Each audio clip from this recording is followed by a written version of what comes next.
當自戀型人格嘅患者，即係 NPD 啦，遇到內心強大、有自信嘅人嘅時候，會有咩反應呢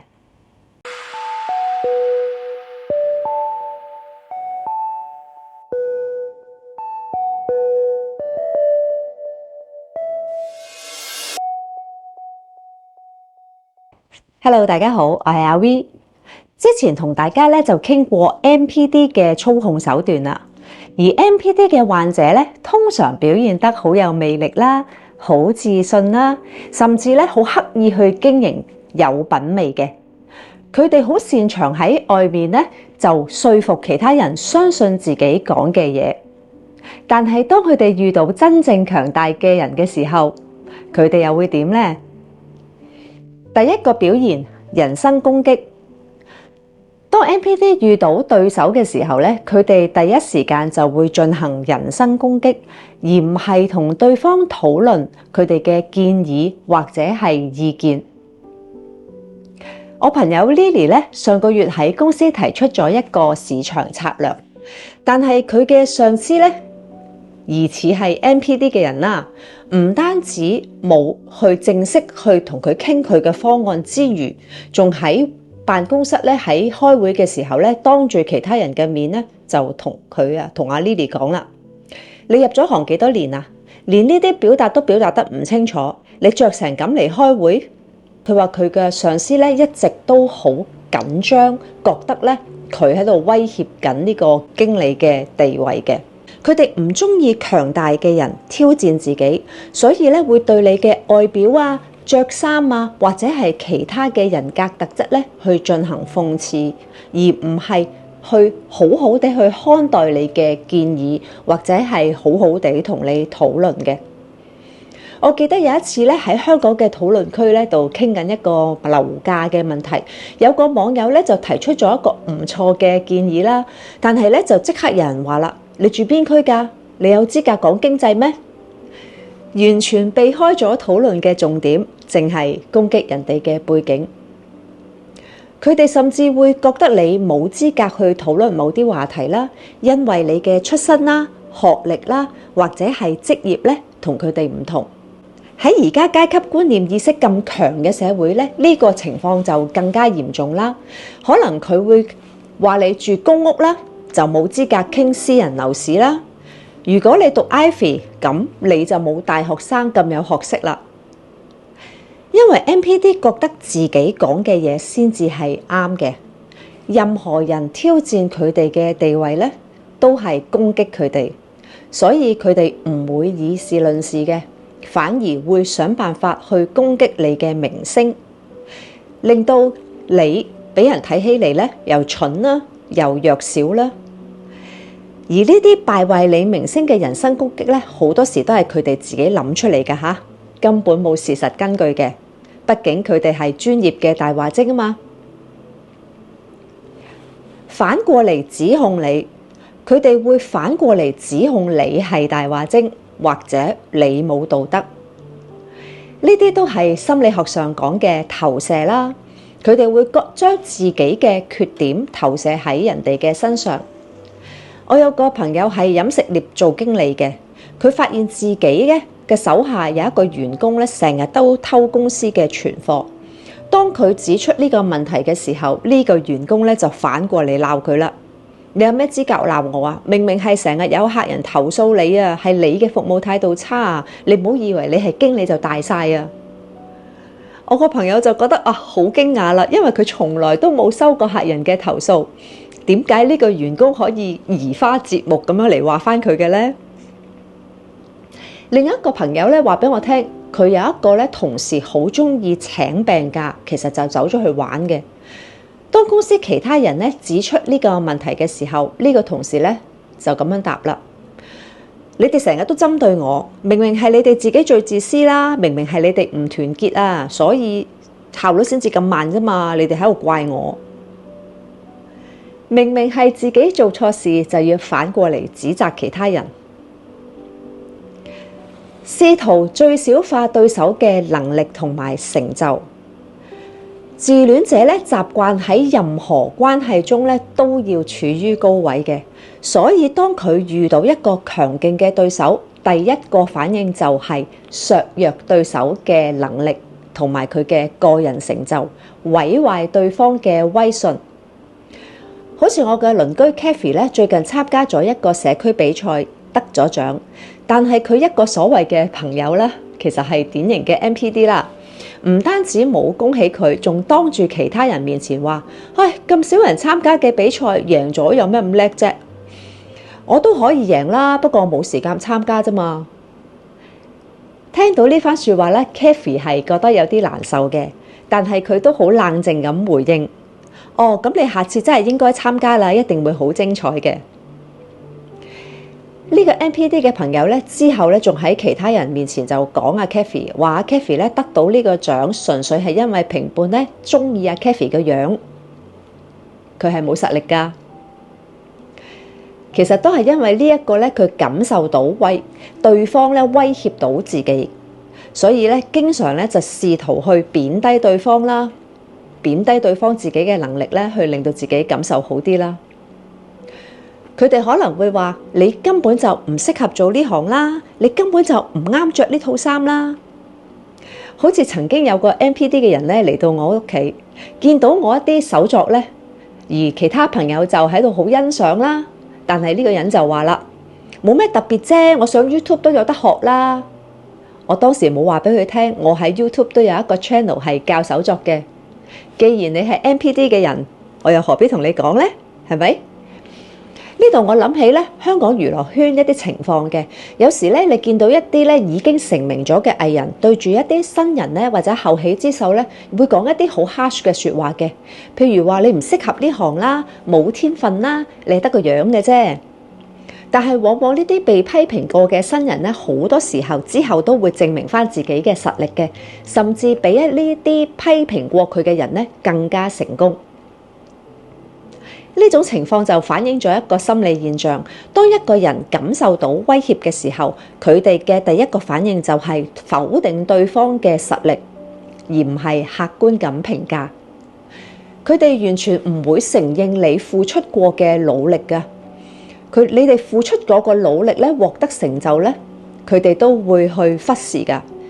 呢啲好多時喺職場都會見到啦，有啲人見到同事升職咧，佢哋就會話啦：嘿，佢不過係識人啫，佢好彩啫。從來咧都唔會將你嘅能力咧去確認嘅，試圖用各種方法去控制你。自戀型嘅人格咧，任何地方咧都要尋求掌控權嘅。當佢哋感受到威脅嘅時候咧，就會用各種嘅手段試圖去攞返呢個掌控權。好似我朋友阿 May 咧，同過一個 NPD 嘅人拍拖啦。當阿 May 想分手嘅時候，呢個男朋友咧就一日發幾十個 message 俾佢，由最初嘅點解你要離開我啊？我好掛住你啊！到咗之後咧，又話我好愛你啊，你係我生命中最重要嘅人啊。最後咧變成如果你唔翻嚟，你唔覆我，我就會自殺。阿 May 咧就好擔心佢真係做傻事啦，所以咧就同翻佢一齊啦。直到有一日，佢發覺呢個男仔咧原來出面咧同其他女仔有啲曖昧，於是咧幾個月之後咧，佢都真正下定決心離開啦。離開咗之後，呢個前男友就變面啦。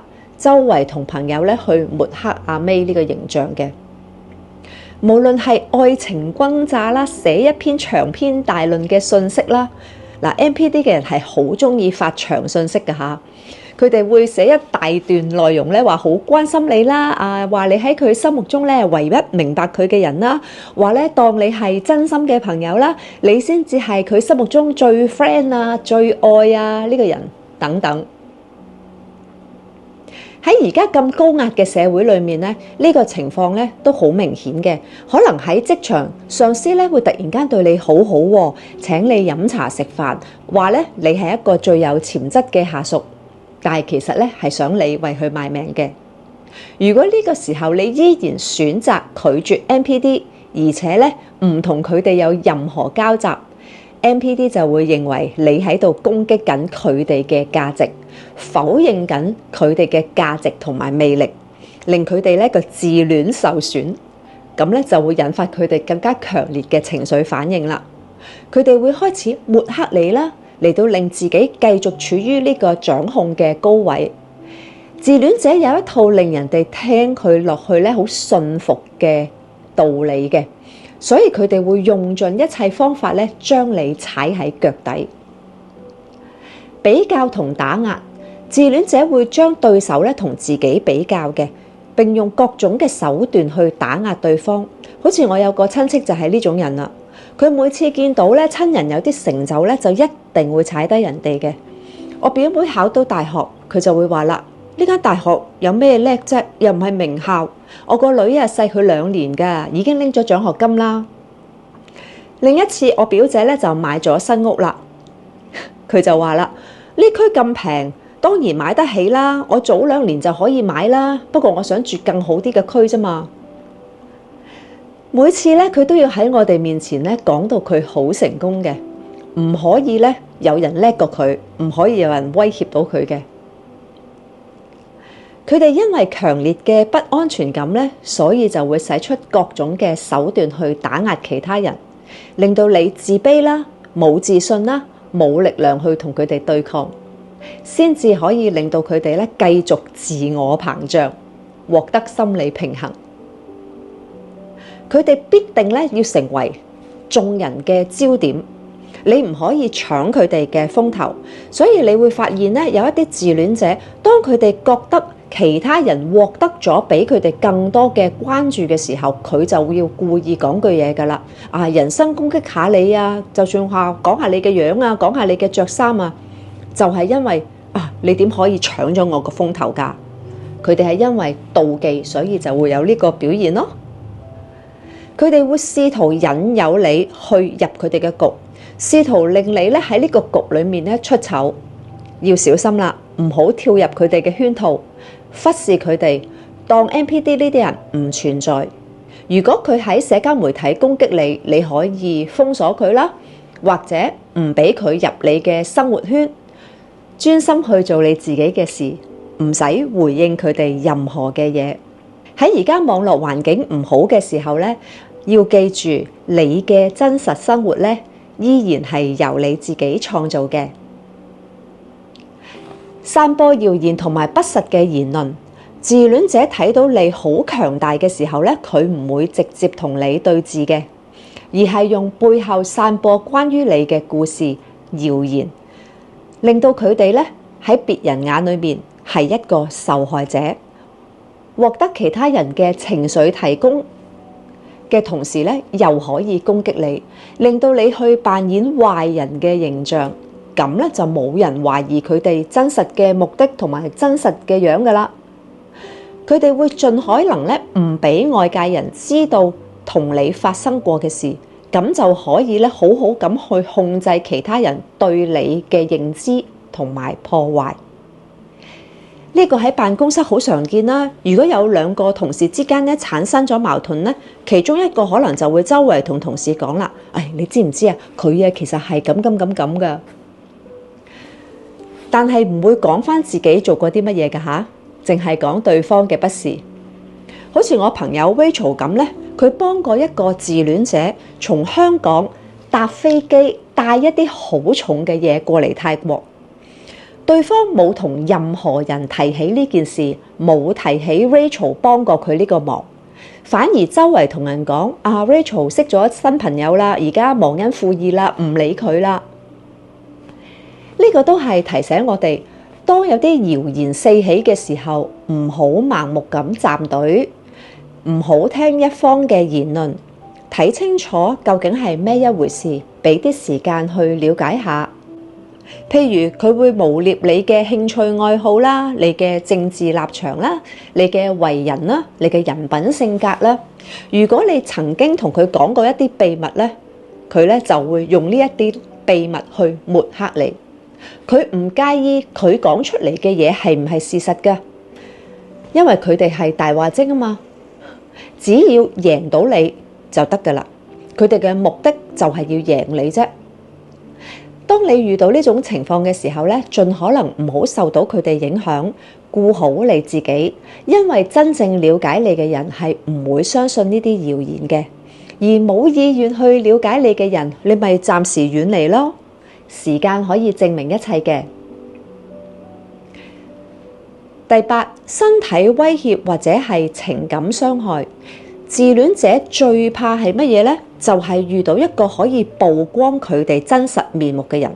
如果你了解佢哋嘅想法同埋行為模式，甚至了解佢哋一啲秘密呢，你就係一個可以曝光佢哋真實面目嘅人。我有個朋友 Sophia 咧，曾經同一個 MPD 嘅人咧一齊創業。當 Sophia 發覺呢一個合夥人一直喺度虛報數據同埋挪用公司嘅資金咧，就決定退股啦。就亦都想咧打算同其他嘅投資者講啦。呢個合夥人咧就威脅佢話啦：如果你講出去，我就會公開你以前同我講嘅私密對話，包括你曾經講過其他投資者嘅説話，仲恐嚇咧會用法律手段咧去告Sophia 誹謗。Sophia 最後咧就要揾律師幫手咧，先至可以平安咁脫身，但係咧心理上咧都受咗好大打擊啦。總之 MPD 佢哋就會用盡一切手段去將你打敗，有時候咧甚至會涉及到一啲法律層面啦，譬如故意起訴你啦，或者話你違反公司規條之類啦。如果你身份清白咧，你做嘅事係合情合理咧，都冇乜辦法可以傷害到你嘅。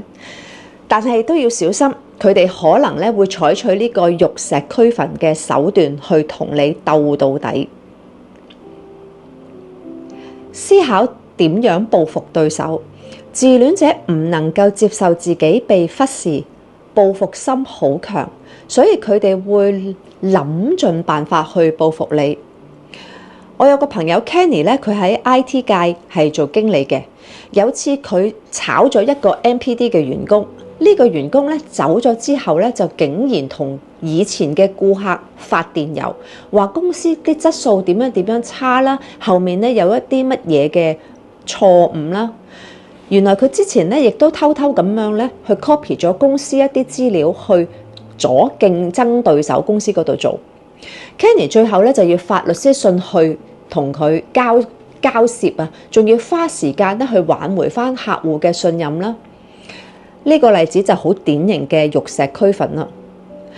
譬如佢會故意喺你職場散播謠言啦，試圖令到你嘅僱主炒你啦，或者故意安排一啲唔適合你嘅工作俾你做啦，令到你孭鑊啦，令到你出醜啦。之後就會話你嘅能力唔得啦，又或者喺你嘅生活圈子度破壞你嘅名譽啦，令到你冇人脈支持啦。佢哋非常在意自己喺外人面前嘅形象，同時亦都好關注自己嘅權威性。所以當你係個強勁嘅對手嘅時候咧，佢哋可能會試圖用激烈嘅方法對付你，或者直接行開，揾其他人去控制，然後用呢一個第三方被佢控制嘅人嚟到控制你，或者嚟到貶低你。希望大家咧，無論而家外界係點樣都好啦，都能夠保持內心平靜同埋強大。真正了解你嘅人會支持你，冇意願了解你嘅人咪由得佢咯。